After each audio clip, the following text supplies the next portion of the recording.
నవ్యకు స్వాగతం, సుస్వాగతం. ప్లాస్టిక్ వాడకం నివారణ పర్యావరణ పరిరక్షణకు చక్కటి మార్గం. అయితే ఇది ఆచరణలో మాత్రం వీలవడం లేదు. ఎందుకు అని అంటారా? ఒక్కసారి మీరే ఆలోచించండి. ఇంటి నుండి మనం బయటికి వెళ్ళేటప్పుడు అబ్బా కాటన్ బ్యాగులు మనం ఇప్పుడు మోసుకు వెళ్ళడం అంత అవసరమా అని మనం ఎంతో అసౌకర్యాన్ని ఫీల్ అవుతూ ఉంటాం.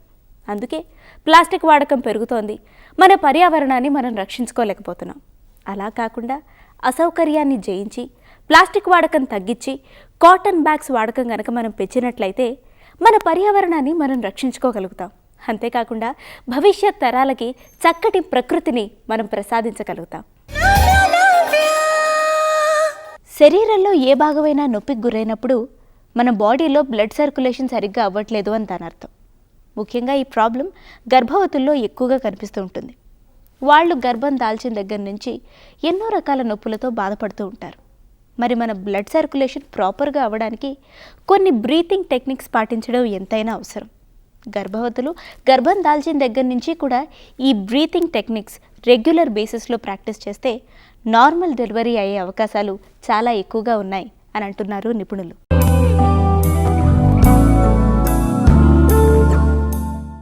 Dysfunctional uterine bleeding. Dysfunctional uterine bleeding అంటే సాధారణ కన్నా ఎక్కువ బ్లీడింగ్ అయినప్పుడు, లేకపోతే అబ్నార్మల్ బ్లీడింగ్ ఈ నెలసరి అయినప్పుడు, ఇది mainly it is because of the hypothalamic pituitary ovarian axis hormonal imbalance. Hypothalamic pituitary అంటే ఇది మన మెదడులో ఉండే కొన్ని సెంటర్స్ హైపోథలామిక్ పిట్యూటరీ. ఇవే రిలీజింగ్ హార్మోన్స్, స్టిమ్యులేటింగ్ హార్మోన్స్ అనేవి కొన్ని రిలీజ్ చేసి ఇవి అండాశయాల మీద యాక్ట్ చేస్తాయన్నమాట. ఈ అండాశయాల మీద యాక్ట్ చేసినప్పుడు ఈస్ట్రోజన్, ప్రొజెస్టరాన్ అనే హార్మోన్ రిలీజ్ అవుతుంది. ఇవి వెళ్ళి మన గర్భసంచిలో ఉండే ఎండోమెట్రియం మీద యాక్ట్ చేస్తాయి. ఈ హార్మోనల్ ఇంబ్యాలెన్స్ వల్లనే ఈ డిస్ఫంక్షనల్ యూట్రైన్ బ్లీడింగ్ అవుతుంది. ఇది సాధారణ కన్నా ఎక్కువ బ్లీడింగ్ లేకపోతే అబ్నార్మల్ బ్లీడింగ్ జరుగుతుంది. అంతేగాని అండాశ లోపాల వలన కానీ అలాగే గర్భసంచి లోపాల వల్ల మాత్రం ఈ డిస్ఫంక్షనల్ యూట్రైన్ బ్లీడింగ్ జరగదు. Mainly because of hypothalamic pituitary ovarian axis hormonal imbalance వల్లనే. దీన్ని ఎట్లా డివైడ్ చేస్తారు? ఇది ఏజ్ ప్రకారం డివైడ్ చేస్తారనమాట. Pubertal dysfunctional uterine bleeding, reproductive age group dysfunctional uterine bleeding and perimenopausal dysfunctional uterine bleeding. ఈ pubertal age group dysfunctional uterine bleeding ఇది మామూలుగా 11 సంవత్సరాల నుంచి 18 సంవత్సరాల వయసులో పిల్లలు ఉంటే దీన్ని pubertal age group dysfunctional uterine bleeding అంటారు. ఇది mainly hypothalamic pituitary ovarian axis imbalance వల్లనే. మామూలుగా ఇది ఓవులేటరీ అంటే ఇక్కడ అండం తయారు కాదనమాట. మెయిన్లీ ఇది ఈస్ట్రోజన్ హార్మోన్ ఎక్కువ ఉన్నప్పుడే ఈ బ్లీడింగ్ జరుగుతుంది. ఇక్కడ ప్రొజెస్ట్రాన్ హార్మోన్ రిలీజ్ అసలు ఉండదు. Mainly it is unopposed estrogen action. నేను చెప్పాను కదండి, అండాశయాల నుంచి ఈస్ట్రోజన్ హార్మోన్, ప్రొజెస్ట్రాన్ హార్మోన్. ఇది ఫస్ట్ 14 days ఏమో మీకు ఈస్ట్రోజన్ హార్మోన్ యాక్షన్ ఉంటుంది, తర్వాత రోజులేమో మీకు ప్రొజెస్ట్రాన్ హార్మోన్ ఉంటుంది. ఇక్కడ మాత్రం ప్రొజెస్ట్రాన్ హార్మోన్ ఉండదు. ఈ ఓవులేటరీ సైకిల్ ఇది most common cause. Ovulatory cycles most common ఈ ఏజ్ గ్రూప్లో 11 నుంచి 20 ఏళ్ళ దాకా ఇదే కామన్. సో వీళ్ళకి బ్లీడింగ్ ఎక్కువ ఉంటుంది. ఇంకోటిదేమో చాలా తక్కువ ఓవులేటరీ డిస్ఫంక్షనల్ యూట్రైన్ బ్లీడింగ్. ఇందులో మీకు కార్పస్ ల్యూటియం అనేది ఒక అండాశయంలో ఉంటుందన్నమాట. ఇది డిరేంజ్ ఫంక్షన్ లేకపోతే లైఫ్ స్పాన్ ఎక్కువ ఉంటుందన్నమాట. ఈ ఆల్టర్డ్ లైఫ్ స్పాన్ ఉంటుంది ఈ కార్పస్ ల్యూటియంలో. అంతా మీకు ఇక్కడ ఈస్ట్రోజన్ ఉంటుంది కానీ ప్రొజెస్ట్రాన్ హార్మోన్ సరిగ్గా రిలీజ్ అవ్వదు.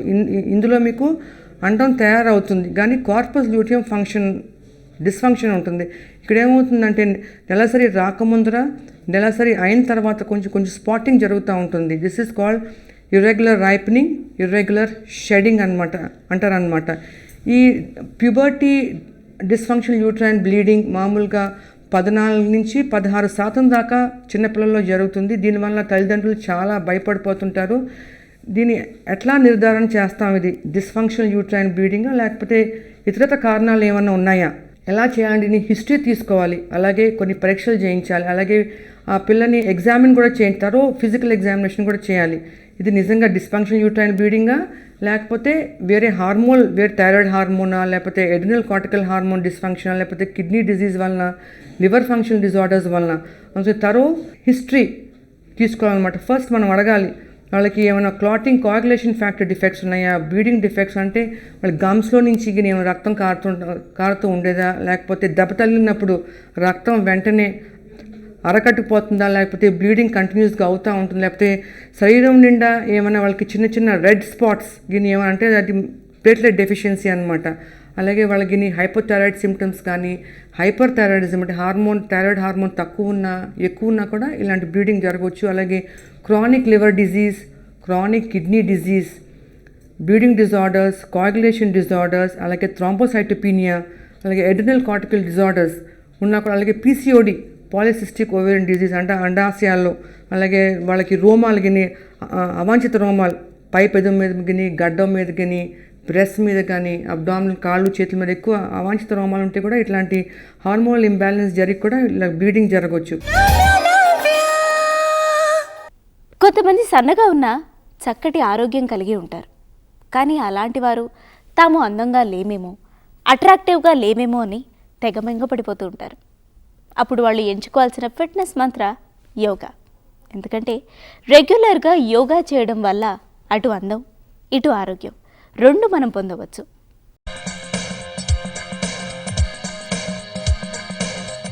ఇవాళ మనం కొన్ని స్ట్రెచింగ్ సర్విక్స్ రీజన్కి సంబంధించిన ఎక్సర్సైజెస్ చేద్దాం. ఇప్పుడు మనం వక్రాసన చేద్దాం. కాళ్ళు రెండు స్ట్రెచ్ చేసుకోండి. ఫస్ట్ రైట్ లెగ్ స్ట్రైట్గా ఫోల్డ్ చేయండి. రైట్ ఆర్మ్ వెనకాల వీపుకి మధ్యలో వీపుకి దగ్గరగా పెట్టాలి. అండ్ ఊపిరి వదులుతూ turn left arm to the right leg and అరికాల్ని పట్టుకొని రైట్ సైడ్కి తిరిగి వెనకాల తిరిగి చూస్తూ ఉండాలి. పొట్టని బాగా కంప్రెషన్ చేయాలి. ఈ పొజిషన్లో డీప్ బ్రీతింగ్తో ఉండాలి. ఎంతసేపు వీలైతే అంతసేపు డీప్గా ఊపిరి తీసుకోవాలి, డీప్గా ఊపిరి వదలాలి. కనీసం 1 నిమిషం ఉండడానికి ప్రయత్నం చేస్తూ ఉండాలి. అప్పుడు ఇన్సులిన్ ప్రొడక్షన్ ప్యాంక్రియాస్ నుంచి ఎక్కువగా వస్తూ ఉంటుంది. ఇది డయాబెటీస్ ఉన్న వాళ్ళు చేస్తే ఈ పొజిషన్లో కనీసం 5 నిమిషాలు ఉండడానికి ప్రయత్నం చేస్తూ ఉండాలి. అండ్ స్లోలీ ఇప్పుడు ఊపిరి పీలుస్తూ inhale, release your arm, exhale, release your leg. ఇదే self complementary left leg. Fold your left leg and left arm at the back. Exhale, turn your right arm to the left leg, catch the foot or the ankle and look towards to the left side back. Stay in that position, normal in your breathing. Slow inhalation, slow exhalation. Feel the twist at your waistline. ఇది ఎవరికైతే అండైజెషన్ problem ఉందో, constipation problem ఉందో ఈ exercise చేస్తే అది కూడా తగ్గుతుంది. Slowly with the inhale, release your arm. Slowly with the exhale, release your leg.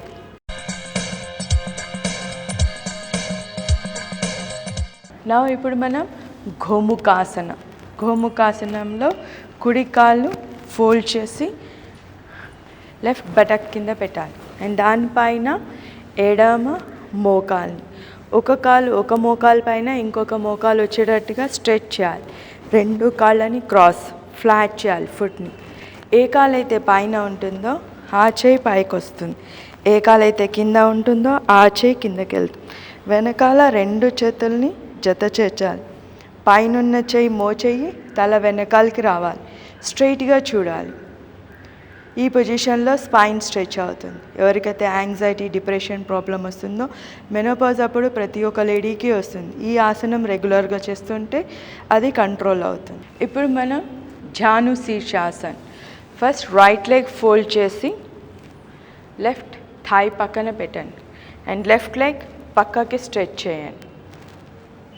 With your left arm catch the left foot and right arm at the back. Exhale, bend, feel the stretch, and if possible with your right arm catch the left big toe, stretch it. Look to the side straight ga chustu undali. Stay in this position. Now slowly with the inhale bring your arm down, release your arm. Slowly with the exhale bring your left leg to the straight and stretch your right leg in the front. The same way we go with the left. Fold your left leg, stretch your right leg to the side.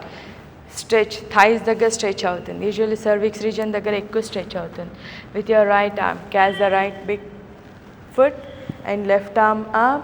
Exhale, bend. And slowly with the inhale, bring your arm down. Exhale, stretch your legs in the front. ఈరోజు మనం నేర్చుకున్నది వక్రాసన, గోముఖాసన, జాను శీర్షాసన. దీనివల్ల ladies cervix related అయిన ప్రాబ్లమ్స్ని కొంచెం control చేసుకోవచ్చు. Usually menopause అప్పుడు వచ్చే ప్రాబ్లమ్స్ని చాలా మటుకు కంట్రోల్ చేసుకోవచ్చు. మనిషి ఉనికిని తెలిపేది, మనందరినీ నడిపించేది నాగరికత. నాగరికతకి తొలి ప్రాధాన్యం మన ప్రవర్తన అయితే, అంతే ప్రాముఖ్యత మన వస్త్రాధరణకు కూడా ఉంది. మనం వేసుకునే వస్త్రాలు చూడగానే ఆహ్లాదకరంగా, మనకి సౌకర్యవంతంగా, ఎదుటివారికి ఒక మంచి ఇంప్రెషన్ ఇచ్చే విధంగా ఉండాలి. తద్వారా మనం చేసే ప్రతి పనిలో కూడా ఎంతో పాజిటివ్ ఇంపాక్ట్ ఉంటుంది అనడంలో ఏమాత్రం సందేహం లేదు. అందుకే ఎప్పటిలాగే ఇకపై నుండి కూడా మనం వస్త్రాలు ఎంచుకునే విషయంలో చూడగానే సౌకర్యవంతంగా, మనకి అణువుగా ఉండే విధంగా చూసుకోవాలి.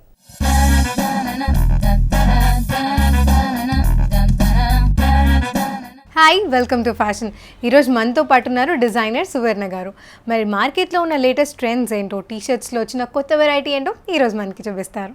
ఇప్పుడు మామూలుగా నెట్ మెటీరియల్ చాలా మార్కెట్లో ఉందండి. సో నెట్ మెటీరియల్తో కూడా ఇలా స్టైలింగ్ వచ్చింది. ఓకే, సో దీంట్లో ఏంటంటే this is very simple. Net material use చేసాము లోపల మామూలుగా. ఇది కూడా అటాచ్డ్, ఇది కూడా నెట్ మెటీరియలే. So 3 kind of net material use చేసాను. This printed, very little work has come here. And ఇదేంటంటే సింపుల్ బో ఇచ్చాము. This can be used with anything, evenings, mornings, even college, anything. This is very simple kind of wear which we can use it for anything. ఇది అదే వెరైటీలో ఏంటంటే we have enhance the ornamentation little more. దీంట్లో ఏంటంటే ఇలా chain వచ్చినట్టు మీకు వచ్చింది. వచ్చి ఇది లాంగ్ వచ్చింది అనమాట. ఇలా లాంగ్ రావడం వల్ల మీరు ఏంటంటే స్లాక్స్ మీద వేసుకోవచ్చు, లెగ్గింగ్స్ మీద వేసుకోవచ్చు. అండ్ ఇప్పుడు చుడిదార్ జీన్స్ అని వస్తుంది, టైట్ ఫిట్టింగ్ జీన్స్, దాని మీద వేసుకోవచ్చు, ట్రౌజర్ మీద వేసుకోవచ్చు, లాంగ్ స్కర్ట్స్ మీద వేసుకోవచ్చు. You can use it in a very multiple ways అనమాట. ఇది లాంగ్ రావడం వల్ల very convenient to use. And the fabric is very smart. Again we have done ornamentation here. And there is a huge kind of necklace kind of look here. Right. So ఇది మీరు with and without use చేయొచ్చు అన్నమాట. This can be తీసేసేయచ్చు అండి ఇది. So some times మీరు కాలేజ్కి అది వెళ్ళాలంటే కనుక హెవీగా అనిపిస్తే you can just remove it అనమాట. అండ్ మీకు ఇది అటాచ్డ్గా ఉండకపోవడం వల్ల మీకు వాషింగ్ కేర్ కూడా అది చాలా ఈజీ అయిపోతుంది. So you can just take like this and now this is very casual. Right. So ఈ ఆప్షన్ ఇచ్చామన్నమాట. సో దట్ మీకు ఇది మల్టిపుల్గా యూజ్ అవ్వచ్చు అందుకోసం. నెక్స్ట్ మోడల్లో ఇదేంటంటే ఇది స్ప్రే ప్రింటింగ్ చేసిన టీషర్ట్. ఇది స్ప్రే ప్రింటింగ్ మీద again we have given small kind of kundans just to enhance the design. కొంచెం మీకేమో దీంట్లో స్టైలింగ్ కొంచెం కింద క్రీజింగ్ స్టైలింగ్ ఇచ్చామన్నమాట. దీనివల్ల ఏంటంటే వేసుకున్నప్పుడు లిటిల్ క్రీజెస్ ఇలా రావడం వల్ల కొంచెం మీకు it will go with this. ఇలాగ కింద రావడం వల్ల వెరీ ఫెమినైన్ లుక్ ఇస్తుంది ఇది. దీన్ని కూడా లెగిన్స్ మీద వేసుకోవచ్చు, జీన్స్, క్యాప్రీస్ దేని మీదైనా వేసుకోవచ్చు. And this is one good selling product.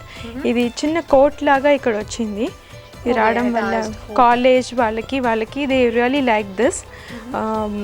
అంటే ఇది మామూలుగా ఎక్కువ మనం బాయ్స్కి చూస్తూ ఉంటాం. So this time we want to give little bit boys touch to T shirts so that even girls who love to be tomboys వాళ్ళకి బాగుంటుంది అని చెప్పి అందుకోసం ఈ రకంగా. సో దిస్ కావాలంటే బటన్ అప్ చేసుకోవచ్చు, otherwise you can just leave it like this. Gives a very bold statement. చాలా బాగుంది. అండ్ జీన్స్ మీద అలా బ్లూ జీన్స్ మీద it looks very good. So ఇలా లాంగ్లోనే మనకి ఇది కొంచెము కైండ్ ఆఫ్ వెరీ జాజీ ప్రింట్. ఇది దీన్ని కూడా ఆర్నమెంటేషన్ చేసాము. ఇది కూడా లాంగ్ వచ్చింది. ఇక్కడ జిప్స్ యూస్ చేసాము. ఇదేం లేదు, జస్ట్ స్టైలింగ్ కోసము. సో ఇట్ గివ్స్ ఓపెన్ ఏం లేదు, ఇట్ గివ్స్ ఎ ఇల్యూషన్కి ఇక్కడ ఏమన్నా ఓపెనింగ్ ఉందేమని వస్తుంది. దీనికేమో ఒక స్టార్ కైండ్ ఆఫ్ ఇది వచ్చింది జిప్కి finishing. So it's a very nice thing. Even neck కూడా ఫినిష్ అవ్వకుండా ఇలా మేము స్టైలింగ్లో వదిలేసాం. So it gives a very different look. మామూలుగా ఏంటంటే అన్నీ ఫినిష్ అయిపోయి ఉంటాయి, సో వెరీ రాగా ఉండి స్టైలిష్గా ఉంటుంది అనమాట. చాలా బాగుంది. సో దీనిలో కలర్స్ కూడా ఉన్నాయి కదా? దీంట్లో కలర్స్ కూడా ఉన్నాయండి, చాలా కలర్స్ వస్తాయి, 4-5 కలర్స్ వస్తాయి దీంట్లో మీకు. And this is one nice T shirt. ఇది నెట్ మీద ప్రింట్. So print is inside, net is above. So ఇది మీకు లోపల ప్రింట్ చాలా అక్కడ లైట్గా ఒక షేడింగ్ లాగా కనిపిస్తుంది అనమాట, జస్ట్ నెంబర్ ప్రింట్. ఇది లోపల కూడా ఆర్నమెంటేషన్ అవ్వడం వల్ల షిమ్మర్ మీకు బ్రైట్గా కాకుండా ఇండైరెక్ట్గా కనిపించడం వల్ల it gives a very different look. చాలా సూపర్గా కూడా ఉంది. బయట నెట్ వచ్చేసేసరికి దిస్ ఇన్ఫ్యాక్ట్ అసలు వైట్ పెడల్ పుషర్స్ మీద వేసుకుంటే చాలా బాగుంటుంది. ఇది వైట్ అండ్ వైట్, అండ్ ఇక్కడ 4 కలర్స్ యూస్ చేయడం వల్ల కలర్స్తో నెంబర్స్ చాలా డిఫరెంట్గా కనిపిస్తుంది. చాలా కొత్తగా ఉన్నాయి. మేము చూసిన వాటికన్నా it is very different. This is good for college wear, evening wear, anywhere we want go movies. ఇది చాలా ఈజీగా మీరు మెయింటైన్ చేసుకోవచ్చు and easy to wash also. Okay, so సింపుల్గా లెగిన్స్ మీద ఇది టీమ్ అప్ చేసి Exactly. So again we have this t-shirt which most of the girls like this because of the styling. This is like a necklace here. So college ki vaatki vellinappudu deeniki kuda memu motifs adi use chesamu. Print is very floral, bright colors use chesi idi leggings మీద వేసుకోవచ్చు. ఇది gives a very feminine look. ఇక్కడ వచ్చి మిగతాది మొత్తం ornamentation రావడం వల్ల మీకు పార్టీ వేర్, సింపుల్ పార్టీస్ కూడా వేసుకోవచ్చు, కాలేజ్ పార్టీస్కి వాటికి కూడా వేసుకోవచ్చు. రైనీ సీజన్ వచ్చింది కాబట్టి బ్రైట్ కలర్స్ అన్ని యూజ్ చేసుకోవచ్చు. ఇప్పుడు చాలా బెల్ట్ ఫ్యాషన్స్ వచ్చాయి. సో ఇది it's a very nice styling. ఇది షాల్ కాలర్తో ఏంటంటే ఇది కింద మీకు బెల్ట్ వచ్చింది రావడం వల్ల అదేంటంటే ఇక్కడ ఇలా డాట్స్ యూజ్ చేసాం కాబట్టి బెల్ట్కి కూడా పంచింగ్ చేయడం వల్ల మీకు ఏంటంటే స్మార్ట్గా కనిపించడమే కాకుండా it looks you can pin it up anywhere అనమాట. అడ్జస్ట్ బాగా చేసుకోవచ్చు అండ్ అది అడ్జస్ట్ అయినట్టు కూడా కనిపించదు అనమాట. లేకపోతే మామూలుగా వరుసగా లైన్లో ఉంటాయి కదా, తెలిసిపోతుంది. ఇది కొంచెం స్మార్ట్గా వేరేలాగా ఉంటుంది and it's in a very bright colour. So rainy season all bright colours can come out of the wardrobes. Okay, so లాంగ్లోనే వచ్చింది కాబట్టి బెల్ట్ ఫస్ట్ టైం ఇలా లాస్ట్లో ఇలా ఎండింగ్లో వచ్చింది ఇది. సో ఇది కొంచెం లూజ్గా ఇక్కడ వదిలేసి ఇది టైట్గా పెట్టుకుంటే మీకు లెగ్గిన్స్ మీద కానీ జీన్స్ మీద కానీ పెడల్ పుషర్స్ మీద చాలా బాగుంటుంది. ఓకే, చూసారు కదండి ఈరోజు మా ఫ్యాషన్లో లేటెస్ట్ టీషర్ట్స్ ఏంటో. మరో ఫ్యాషన్లో మరో కొత్త ట్రెండ్తో మళ్ళీ కలుసుకుందాం. An apple a day keeps a doctor away అని అన్నారు. యాపిల్ గుండె జబ్బులతో బాధపడే వాళ్ళకు కూడా చక్కటి ఉపశమనాన్ని ఇస్తుంది. యాపిల్లో ఉండే యాంటీ ఆక్సిడెంట్స్ గుండె జబ్బులతో బాధపడే వాళ్ళకి ఎంతగానో పాజిటివ్గా సహకరిస్తాయి.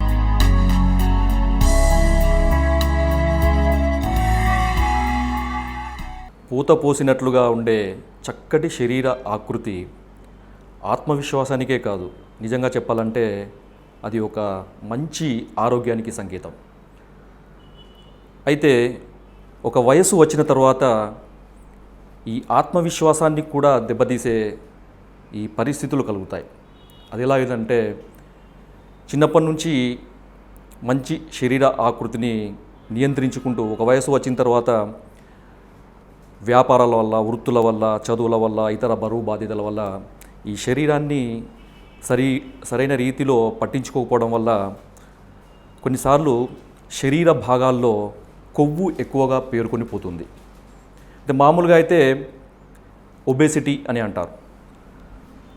ఈ ఒబేసిటీలో శరీరంలో ఉండే చేతులు, కాళ్ళు, తొడలు, పిరుదులు ఈ అన్ని భాగాలలో కొవ్వు పేరుకొని ఆ శరీరాకృతి చూడగానే ఒక లావెక్కిన దానిలాగా కనబడుతుంది. దీన్ని సెంట్రల్ ఒబేసిటీ అని అంటారు. ఈ సెంట్రల్ ఒబేసిటీ అనేది ఎలా కనబడుతుందో మనం ఇప్పుడు చూద్దాం. మామూలు స్థౌల్యంతో అంటే ఒబేసిటీతో వారితో పోల్చుకుంటే ఈ సెంట్రల్ ఒబేసిటీ ఉన్న వాళ్ళలో ఈ పొట్ట భాగంలో విపరీతమైన కొవ్వు చేరుతుంది. ముఖ్యంగా చెప్పాలంటే శరీర అంతర్భాగాలు అంటే విసర అంటారు. ఆ విసరాకును ఈ పొట్ట కండరాలకు మధ్య ఈ రెండింటిని వేరు చేసే ఒక పొర ఉంటుంది. దాన్ని విసరల్ పెరిటోనియం అని అంటారు.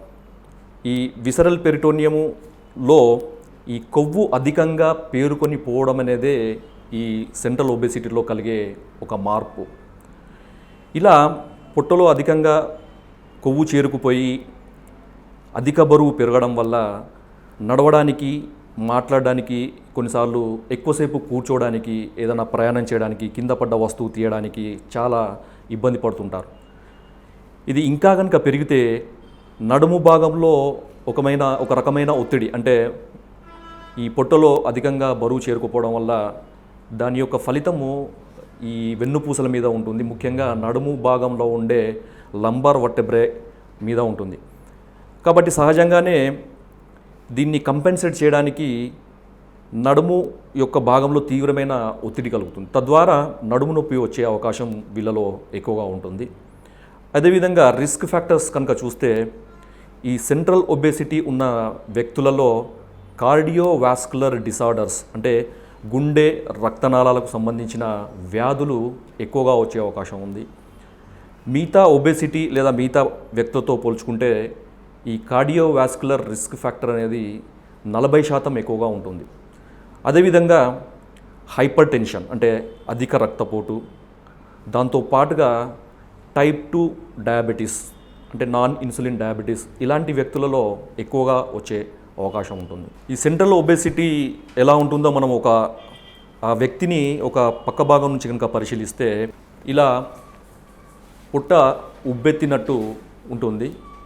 ఈ రకమైన సెంట్రల్ ఒబేసిటీని యాపిల్ షేప్డ్ సెంట్రల్ ఒబేసిటీ అంటారు. కొంతమందిలో ఈ పుట్ట భాగంలోనే కాకుండా నడుముకి ఇరుపక్క భాగంలో, వెనుకాల భాగంలో, తొడల భాగంలో కూడా కొవ్వు పేరుకుపోతుంది. ఈ రకమైన మార్పుల వల్ల ఒక ప్రత్యేకమైన ఆకృతి కలుగుతుంది. దాన్ని పియర్ షేప్డ్ సెంట్రల్ ఒబేసిటీ అంటారు. ఈ సెంట్రల్ ఒబేసిటీ అనేది ఆడవాళ్ళతో పోల్చుకుంటే ఈ మగవాళ్ళలో ఎక్కువగా ఉండే అవకాశం ఉంది. ముఖ్యంగా దీనికి కారణాలు కనుక చూస్తే తినగానే పడుకోవడం లేదా తినగానే రెస్ట్ తీసుకోవడము, ఎక్కువగా కొవ్వు ఉండే ఆహార పదార్థాలను తీసుకోవడం, అదేవిధంగా ఆహారాన్ని పలుమార్లు తీసుకోవడం, నిద్ర ఎక్కువగా పోవడం, ఇలాంటి కారణాల వల్ల ఈ సెంట్రల్ ఒబేసిటీ వచ్చే అవకాశం ఉంది. అదేవిధంగా కొంతమందిలో వంశ పారంపర్యము అనేది కూడా ఒక కారణంగా ఉంటుంది. ఇలాంటి సెంట్రల్ ఒబేసిటీ సమస్య తగ్గడానికి మందుల కంటే ఈ పొట్ట మీద ప్రయోగించే ఔషధాలు చాలా చక్కగా పనిచేస్తాయి. అలాంటి వాటిలలో ఆయుర్వేద శాస్త్రకారులు ప్రత్యేకంగా దీని గురించి ఫార్ములేట్ చేసిన ఒక ఔషధము, చాలా అద్భుతంగా పనిచేసే ఔషధము బృహత్ సైంధవాది తైలం. ఈ బృహత్ సైంధవాది తైలాన్ని ఎలా తయారు చేసుకోవాలి, దీనికి కావలసిన మూలికలు, ఇతర పదార్థాలు ఏంటి అనేది చూద్దాం. ముఖ్యంగా బృహత్ సైంధవం తైలము తయారు చేయడానికి ఉపయోగపడే మూలికలు 16. వాటిలలో మొదటిది సైంధవ లవణం, రెండవది బిడా లవణం, మూడవది సౌవర్చ లవణం, నాలుగవది సర్జాక్షారం, చెంగల్వ కోష్టు, పుష్కరమూలము, శొంఠి, పిప్పళ్ళు, గజపిప్పళ్ళు, మిరియాలు, అజామోదము, ఓమ, దుంపరాష్ట్రము, వచ, అతిమధురము, బద్దసోంపు, ఈ విధంగా 16 రకాల మూలికలను ఒక్కొక్కటి ప్రత్యేకంగా 2 తులాల చొప్పున తీసుకోవాలి. అంటే మొత్తం వీటన్నిటిని కలిపితే 320 గ్రాములు అవుతాయి. వీటన్నిటిని ప్రత్యేకంగా విడివిడిగా చూర్ణం చేసుకొని వీటన్నిటిని కలిపి, అంటే వాటిని తగినంత నీటితో చేర్చి ముద్దలాగా చేర్చి పక్కకు పెట్టుకోవాలి. దాని తర్వాత ఒక వెడల్పాటి లోతైన గిన్నెను తీసుకొని దాంట్లో ఇంతకుముందు మనము కలిపిన ముద్దను దాంట్లో వేసి దానికి 1200 మిల్లీలీటర్ల ఏరండ తైలం, అంటే దీన్నే ఆముదము అని కూడా అంటారు, 1200 మిల్లీలీటర్ల ఆముదాన్ని వేసి దాంతో పాటుగా 1200 మిల్లీలీటర్ల బద్దసోంపు కషాయం కూడా వేసి, అదేవిధంగా ఒక 2400 పులిసిన గంజి, 2400 పెరుగు మీది తేట, వీటన్నిటిని కలిపి సన్నటి మంట మీద ఈ ద్రవ పదార్థమంతా ఆముదము అంటే ఏరండ తైలంలోనికి ఇంకిపోయే వరకు కాచాలి. ఈ విధంగా కాచిన తర్వాత దాన్ని ఒక వస్త్రం ద్వారా వేరే గిన్నెలోకి వడకట్టుకొని అది చల్లారిన తర్వాత ఒక సీసాలోకి భద్రపరుచుకుంటే మనకు చాలామందిని బాధించే ఒక అతి ముఖ్యమైన సమస్య ఈ సెంట్రల్ ఒబేసిటీకి చక్కటి ఔషధం తయారైనట్టే. ఇలా తయారైన ఈ బృహత్ సైంధవాది తైలాన్ని ఎలా వాడుకోవాలి? ప్రతిరోజు దీన్ని తగినంత, అంటే మన అరచేతిలో ఎంతైతే పడుతుందో అంత తైలాన్ని తీసుకొని ఈ పొట్ట మీద క్రమ పద్ధతిలో అంటే క్లాక్ వైజ్ డైరెక్షన్లో ఒక 15 నుంచి 35 నిమిషాల పాటు కంటిన్యూస్గా అంటే క్రమం తప్పకుండా ఒకే రీతిలో మసాజ్ చేసుకుంటూ ఉండాలి. ఈ విధంగా ఉదయం ఒకసారి, వీలైతే సాయంత్రం ఒకసారి, ప్రతిరోజు తప్పకుండా కనుక ఈ తైలంతో మర్దన కనుక చేస్తే అద్భుతమైన ఫలితాలతో ఈ సెంట్రల్ ఒబేసిటీ తగ్గి శరీరం తేలికగాను ఆశ్చర్యకరంగాను మారుతుంది. ఆత్మవిశ్వాసం కూడా పెరుగుతుంది. కాబట్టి ఇది మూలికలు ఎక్కువగా ఉన్నప్పటికీ, కొంచెం శ్రమ ఎక్కువగా ఉన్నప్పటికీ అద్భుత ఫలితాలను ఇస్తుంది. కాబట్టి ఈ సెంట్రల్ ఒబేసిటీ తగ్గడానికి రకరకాల ఎక్సర్సైజులు, ఇతర రకాలమైన కార్యక్రమాలు, మందులు అవి వాడే బదులు తేలికగా ఉపయోగించుకునే వీలుగల ఈ బృహత్ సైంధవాన్ని వాడి చక్కటి ఫలితాలు పొందవచ్చు. చిన్నదైనా సరే చూడగానే ఎంతో పచ్చగా, మనసుకు ఎంతో ప్రశాంతతనిస్తూ మన చేతుల్లోనే పెరగడం వల్ల ఉన్న తోట మనకి మానసిక సంతృప్తితో పాటు శారీరకంగా కూడా ఎంతో ఆరోగ్యాన్ని ఇస్తుంది అని అంటున్నారు నిపుణులు. ఈ సత్యాన్ని ఎప్పటిలాగే ఇప్పుడు కూడా మనం తెలుసుకున్నాం, కానీ ఇక నుంచి దీన్ని పాటిద్దాం. Always keep smiling. నవ్య మీద మీ సలహాలని, సూచనల్ని, అభిప్రాయాల్ని మాకు తప్పకుండా రాసి పంపించండి. మా address Navya, care of director, Doordarshan కేంద్రం, రామంతపూర్, హైదరాబాద్ 5,13,. మా ఈమెయిల్ ఐడి navya.doordarshan@gmail.com. పున్నమ్మలుంటాయి, అమావాస్యలుంటాయి, చంద్రునికెప్పుడు